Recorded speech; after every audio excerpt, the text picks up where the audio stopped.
Chandrababu case supreme court CJ ముందుకు వెళ్లింది. దానికి సంబంధించిన బ్రేకింగ్ న్యూస్ చూస్తున్నాం. ద్విసభ్య ధర్మాసనంలో భిన్నాభిప్రాయాలైతే వ్యక్తమయ్యాయి. 17A పై ఎలాంటి తీర్పు ఇవ్వలేదు ద్విసభ్య ధర్మాసనం. విస్తృత ధర్మాసనానికి బదిలీ చేయాలని సీజేకు జస్టిస్ బోస్, జస్టిస్ త్రివేది అయితే వినతిని అందించినట్లుగా తెలుస్తోంది. ఇక చంద్రబాబుకు 17A వర్తిస్తుందన్నట్లుగా కూడా జస్టిస్ బోస్ అయితే తెలిపారు. ఇక వర్తించదని జస్టిస్ బేలా త్రివేది అయితే వాదనలు వినిపించారు. సీజేకి చంద్రబాబు క్వాష్ పిటిషన్ బదిలీ అయింది.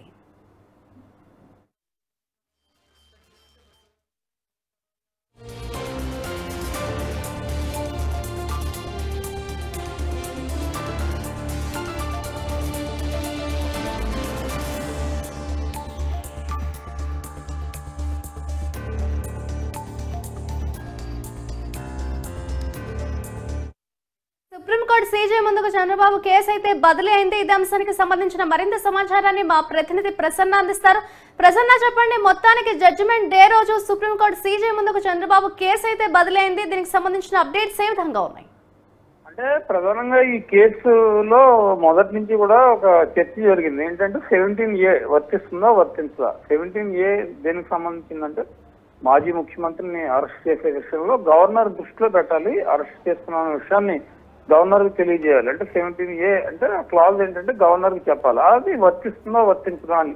నాకు వర్తిస్తుంది, చంద్రబాబు నాయుడు నాకు వర్తిస్తుంది, గవర్నర్ కి చెప్పి చేయాలి. మీరు చెప్పకుండా FIR లో కూడా పేరు లేకుండా ఎలా అరెస్ట్ చేశారు అని ఆయన సుప్రీంకోర్టు వరకు వెళ్లారు. అయితే CID అధికారులు కూడా at the same time government నుంచి కూడా వెళ్లారు. వర్తించదు, కొన్ని ప్రత్యేక పరిస్థితుల్లో చెప్పకపోయినా పర్వాలేదు, ఆయన ఎమ్మెల్యే కాబట్టి స్పీకర్ కి మేము తర్వాత దీనికి సంబంధించిన వివరాలు చెప్తాము, అరెస్ట్ అయినట్టు వాళ్ళు చెప్పారు. ఇది మొత్తానికి ఇక్కడ హైకోర్టులో జరిగింది, తర్వాత సుప్రీంకోర్టు వరకు వెళ్ళింది. సుప్రీంకోర్టులో అసలు కేసు మొత్తాన్ని కొట్టివేయాలని చంద్రబాబు నాయుడు క్వాష్ పిటిషన్, అంటే క్వాష్ అంటే కేసు మొత్తాన్ని కొట్టేయమని, ఇది 17A నాకు వర్తిస్తుంది, అసలు ఈ పెట్టిన కేసే చాలా తప్పు కేసు, అక్రమంగా అరెస్ట్ చేశారని కోర్టుకు వెళ్ళడం జరిగింది. మొత్తానికి సుప్రీంకోర్టులో వాదోపవాదాలు రకరకాల విచారణల తర్వాత కొద్దిసేపటి క్రితం అంటే మధ్యాహ్నం 1:05 ద్విసభ్య ధర్మాసనం జస్టిస్ బేలా త్రివేది, అనిరుద్ బోస్ వీళ్ళిద్దరూ కలిపి ఒక తీర్పు ఇస్తారని చెప్పారు. అయితే ఎవరికి వాళ్ళే తీర్పు ఇద్దరు కలిపి జడ్జిలు ఇచ్చినా కూడా, ద్విసభ్య ధర్మాసనం ఇచ్చినా కూడా వేరువేరుగా ఇవ్వడం జరిగింది. ఒకళ్ళేమో 17A వర్తించదు అన్నారు, ఒకళ్ళు 17A వర్తిస్తుందని అంటే సుప్రీంకోర్టు చీఫ్ జస్టిస్ కి అంటే దీన్ని బదిలీ చేయడం జరిగింది. CJIకి బదిలీ చేశారు. CJIకి బదిలీ చేసిన తర్వాత ఇది మళ్ళీ అవసరమైతే ఎంతమంది వెళ్తుంది, త్రిసభ్య ధర్మాసనం ఉంటుందా, లేకపోతే 5 ఉంటుందా, లేకపోతే అంతకు మించి ఏమైనా దీని మీద చూస్తారా అనేది మొత్తానికి చూడాల్సింది. రాజ్యాంగ ధర్మాసనానికి బదిలీ చేశారు కాబట్టి అప్పుడు తీసుకునే నిర్ణయం ప్రకారం CJI ఏం చెప్తారు ఈ కేసు విషయంలో, 17A వర్తిస్తుందని చెప్తారా వర్తించదని చెప్తారా మనం చూడాల్సింది. ఓవరాల్ గా ఈ స్కిల్ డెవలప్మెంట్ స్కామ్ కు సంబంధించి గత కొన్ని రోజులుగా విపరీతమైన చర్చ అయితే జరిగింది. అంటే హైకోర్టులో చంద్రబాబుకి బెయిల్ వచ్చింది, ఆయన రెగ్యులర్ బెయిల్ మీద మొదట ఆరోగ్యం బాగోలేదని బెయిల్ తీసుకున్నారు, తర్వాత రెగ్యులర్ బెయిల్ మీద బయటకు వచ్చారు, రాజకీయంగా ఆయన సభలకు అటెండ్ అవుతూ ఉన్నారు.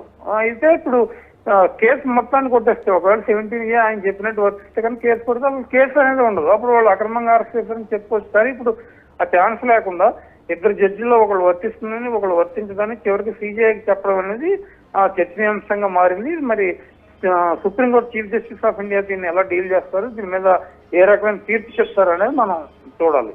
అండ్ ప్రసన్న, ద్విసభ్య ధర్మాసనంలో జస్టిస్ బేలా త్రివేది కావచ్చు, జస్టిస్ అనిరుద్ బోస్ కావచ్చు, 17A వర్తిస్తుంది వర్తించదు అంటే ఏ ప్రాతిపదికన వాళ్ళు భిన్నాభిప్రాయాలు అయితే వ్యక్తం చేస్తారని మనం అనుకోవచ్చు అంటారు? అంటే వాళ్ళు వ్యక్తం చేసిన భిన్నాభిప్రాయాలను ఏంటంటే CID అరెస్ట్ను దృష్టిలో పెట్టుకుని ఒకటి, అదేవిధంగా చంద్రబాబు మీద పెట్టిన కేసు తీవ్రతను దృష్టిలో పెట్టుకుని ఒకటి. జస్టిస్ అనిరుద్ బోస్ కానీ జస్టిస్ బేలా త్రివేది కానీ ఈ రెండు అంశాలని దృష్టిలో పెట్టుకుని ప్రధానంగా వాళ్ళు తీర్పు చెప్పడం జరిగింది. అక్రమ అరెస్టు చేశారు అని వాళ్ళు చంద్రబాబు తరపు పిటిషన్ వేయడం జరిగింది. అక్రమం కాదు, దీనికి కొన్ని రీజన్స్ ప్రధానంగా కనపడుతున్నాయి. కేసు నమోదు చేసిన తర్వాత CID దానికి సంబంధించి కొంతమంది వివరాలు అందులో నమోదు చేసింది. నమోదు చేసిన తర్వాత ఫైనల్ గా అరెస్ట్ చేస్తామని చెప్పి అరెస్ట్ చేయడం జరిగింది అని వాళ్ళు చెప్పడం జరిగింది. ఓవరాల్ గా ఏదైనప్పటికీ ఈ తీర్పు విషయంలో కొంత డిఫరెన్సెస్ ఆఫ్ ఒపీనియన్, ఇందాక మీరు చెప్పినట్టు రకరకాల కోణంలో భిన్నాభిప్రాయాలు వ్యక్తమయ్యాయి కాబట్టి అనిరుద్ బోస్ నుంచి కానీ బేలా త్రివేది నుంచి కానీ చివరికి చీఫ్ జస్టిస్ ఆఫ్ ఇండియాకి రెఫర్ చేశారు. రాజ్యాంగ ధర్మాసనం దీని మీద ఎలాంటి నిర్ణయం తీసుకుంటుంది. ఇది దేశవ్యాప్తంగా కూడా ఈ కేసు తీర్పు అనేది సంచలనంగా మారుతుంది. ఎందుకంటే చాలా అరెస్టుల్లో 17A వర్తించకుండా చాలా మందిని అరెస్ట్ చేయడం జరిగింది. కొంతమందికి 17A వర్తించింది. ఇక్కడ మంది నుంచి చేసి ప్రతి అరెస్ట్ కి 17A వర్తిస్తుందా వర్తించదా అనేది కూడా చూడాలి. ఇది పాత కేసులకి ఏ రకంగా ఉంటుంది, ఇక్కడ నుంచి చేసి కేసులకి ఏ రకంగా ఉంటుంది అనేది ఇది ఒక డిబేటబుల్ సబ్జెక్ట్ అయింది. కాబట్టి ఇలాంటి కేసులు చాలా ఉన్నాయి. కాబట్టి గతంలో కూడా దీనికి సంబంధించి ఏం చేయాలి ఏంటి అనే దాని మీద కూడా సిజే ఇచ్చే తీర్పులో ఆధారపడి ఉంటుందని మనం చెప్పుకోవచ్చు. అండ్ ప్రసన్న, సుప్రీంకోర్టు సిజేఐ ముందుకైతే చంద్రబాబు కేసు బదిలీ అయింది కాబట్టి దీనికి సంబంధించి నెక్స్ట్ ప్రాసెస్ అండ్ ప్రొసీజర్ ఏ విధంగా ఉండే అవకాశం ఉంది అని అనుకోవచ్చు అంటారు? అంటే సిజేఐకి బదిలీ అయిన తర్వాత కేసు ఆల్రెడీ సిజేఐ టేబుల్ మీదకి వస్తుంది. దానికి రిజిస్టర్, దాని ఆర్డర్, అది ఎప్పుడు రావాలి ఏంటి, రెగ్యులర్ కోర్సే. ఇప్పుడు యాక్చువల్ గా తీర్పు చెప్తారని ఇవాళ చూశారు. తీర్పు సుప్రీంకోర్టు తీర్పు ఉంది. సుప్రీంకోర్టు ద్విసభ్య ధర్మాసనం దీని మీద వేరు అభిప్రాయాలు వ్యక్తం చేశారు. మళ్ళీ అది చీఫ్ జస్టిస్ కి బదిలీ చేశారు. చీఫ్ జస్టిస్ ఎలాంటి నిర్ణయం తీసుకుంటారు? ఒకవేళ నెక్స్ట్ వీక్ రావచ్చు. నెక్స్ట్ వీక్ వస్తే ఆయన వాయిదా వేస్తారా, వెంటనే చర్చించే అవకాశం ఉందా, లేకపోతే ఇంతకన్నా ఎక్కువ జడ్జీలు రాజ్యాంగ ధర్మాసనంలో ఉండి దీనికి సంబంధించి విచారణ చేస్తారనేది సిజే తీసుకున్న నిర్ణయం ప్రకారం ఆధారపడి ఉంటుంది. ఒకసారి 2-3 నెలలు కూడా కేసుని వాయిదా వేసిన పరిస్థితులు మనకు కనపడతాయి. దాని జనవరి ఎండింగ్ లో వచ్చిన కేసుని ఏప్రిల్ వరకు కూడా వేయచ్చు. అంటే దాని తీవ్రత, దాని పరిస్థితి, ఇమీడియట్ జస్టిస్ జరగాల, ఇవన్నీ కూడా న్యాయమూర్తికున్న విచక్షణాధికారాలు, ఆయన తీసుకున్న విచక్షణాధికారాలు. కాబట్టి సిజే తీసుకున్న నిర్ణయాల మీద ఇవన్నీ ఆధారపడి ఉంటాయి. అండ్ ప్రసన్న, సిజేఐ ముందుకు చంద్రబాబు కేసు బదిలైన దానికి సంబంధించి అటు చంద్రబాబు లాయర్ల రియాక్షన్ ఏంటి, వారు ఏం చెప్తున్నారు?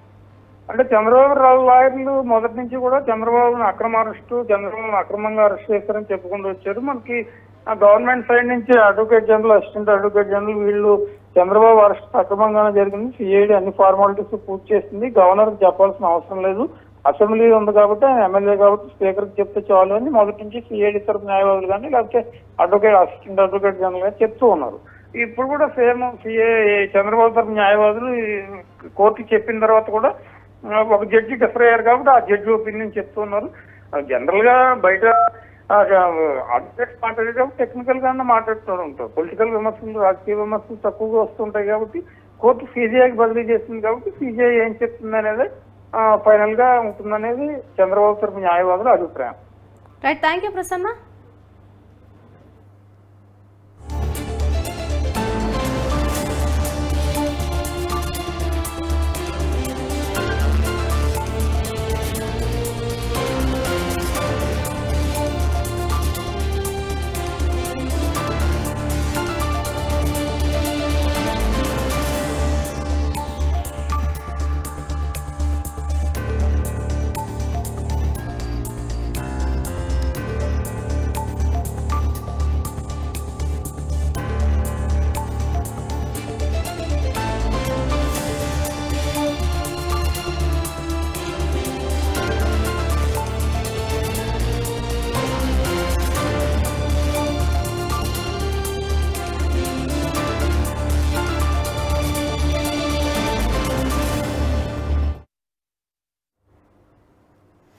సుప్రీంకోర్టు సిజేఐ ముందుకు చంద్రబాబు కేసు అయితే బదిలీ అయింది. ద్విసభ్య ధర్మాసనంలో భిన్నాభిప్రాయాలు వ్యక్తమయ్యాయి. ఈ నేపథ్యంలో సిజేఐ ముందుకు చంద్రబాబు కేసు బదిలీ అయింది. ఇదే అంశానికి సంబంధించిన మరింత సమాచారాన్ని మా ఏపీ కోఆర్డినేటర్ కాశీరావు అందిస్తారు. కాశీరావు, చెప్పండి, ఎంతో ఉత్కంఠగా ఏదో ఒక తీర్పు వస్తుంది, ఒక గుడ్ న్యూస్ వస్తుందని టీడీపీ నేతలు అంతా భావించిన ఈ రోజు కొద్దిసేపటి క్రితం అటు మళ్లీ చంద్రబాబు కేసు అయితే సిజేఐ ముందుకు వెళ్లడాన్ని మనం ఏ విధంగా చూడొచ్చు? దీనికి సంబంధించి అటు టీడీపీ నేతలు ఎవరైనా రియాక్ట్ అయ్యారని అనుకోవచ్చు అంటారా? మాధవి, తెలుగుదేశం పార్టీ అధినేత చంద్రబాబు దాఖలు చేసినటువంటి క్వాష్ పిటిషన్ పై సుప్రీంకోర్టు తీర్పు వెలువరించింది. జస్టిస్ అనిరుద్ బోస్, జస్టిస్ బేలా ఎంట్రీలతో కూడినటువంటి ధర్మాసనం కూడా తీర్పు ఇచ్చింది. ద్విసభ్య ధర్మాసనంలో భిన్నాభిప్రాయాలు వ్యక్తమయ్యాయి. సెక్షన్ 17A అన్వయించడంలో తమకు వేర్వేరు అభిప్రాయాలు ఉన్నాయని చెప్పి న్యాయమూర్తులు తెలపడంతో దీంతో తదుపరి చర్యల కోసం సిజేఐకి నివేదిస్తున్నామని చెప్పి కూడా చెప్పడం జరిగింది.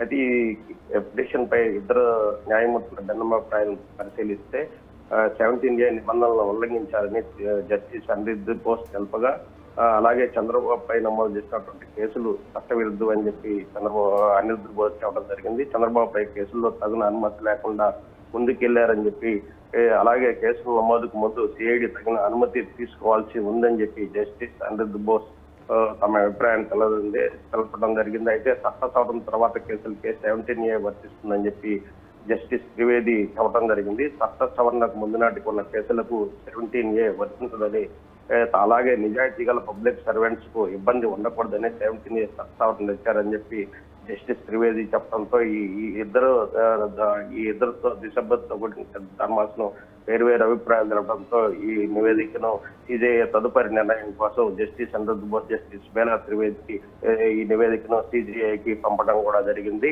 ఇది టెక్నికల్ అంశం. మొదటి నుంచి కూడా చంద్రబాబు తరపునటువంటి న్యాయవాదులు 17A వర్తిస్తుంది, ఈ కేసుకు 17A వర్తిస్తుంది, గవర్నర్ అనుమతి లేకుండా చంద్రబాబు నాయుడిని అరెస్ట్ చేయకూడదని చెప్పి కూడా మొదటి నుంచి చంద్రబాబు నాయుడు తరఫున వాదనలు వినిపిస్తున్నారు.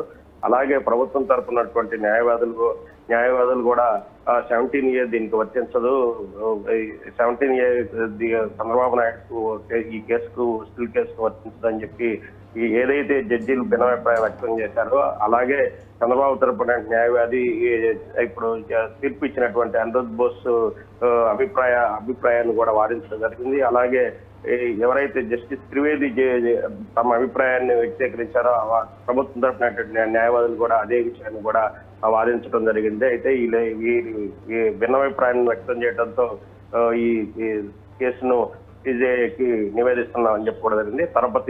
తదుపరి చర్యల కోసం కూడా వేచి చూడాల్సి ఉంది. ముఖ్యంగా తెలుగుదేశం పార్టీకి చెందినటువంటి నాయకులు కానీ, తెలుగుదేశం పార్టీకి సంబంధించిన శ్రేణులు కానీ మొదటి నుంచి చెప్పుకోవాల్సింది కూడా వస్తుంది. అసలు ఈ కేసులో చంద్రబాబుకి ఈ కేసుకి ఎటువంటి సంబంధం లేదు. 2021లో ఈ కేసు నమోదైతే అప్పుడు చంద్రబాబుని నిందితుగా చేర్చలేదు. కేవలం ఎన్నికలు సమీపిస్తున్న తరుణంలో కేవలం కక్ష సాధింపు చర్యల్లో భాగంగానే చంద్రబాబు నాయుడిని ఈ కేసులో ఇరికించడం జరిగింది. వైఎస్ జగన్మోహన్ రెడ్డి ప్రభుత్వం కక్షపూరిత ధోరణి వల్లే జరిగిందని చెప్పుకోగా మొదటి నుంచి కూడా చెప్పడం జరిగింది. 17A ఈ కేసును వర్తిస్తుంది. ఖచ్చితంగా ఈ గవర్నర్ అనుమతి లేకుండా చంద్రబాబును అరెస్ట్ చేయడం సరికాదని చెప్పి కూడా మొదటి నుంచి తెలుగుదేశం పార్టీ శ్రేణులు చెప్పడం జరిగింది. అదేవిధంగా ఇప్పుడు ఎవరైతే దిశ ధర్మాసనం తీర్పు వెలువరించిందో ఒకరేమో అనుకూలంగా ఒకరు వ్యతిరేకంగా కూడా చెప్పడంతో ఈ కేసు తదుపరి చర్యల కోసం సిజేఐకు నివారించడం జరిగింది. మాదిరి రైట్, థ్యాంక్ యూ కాశీరావు.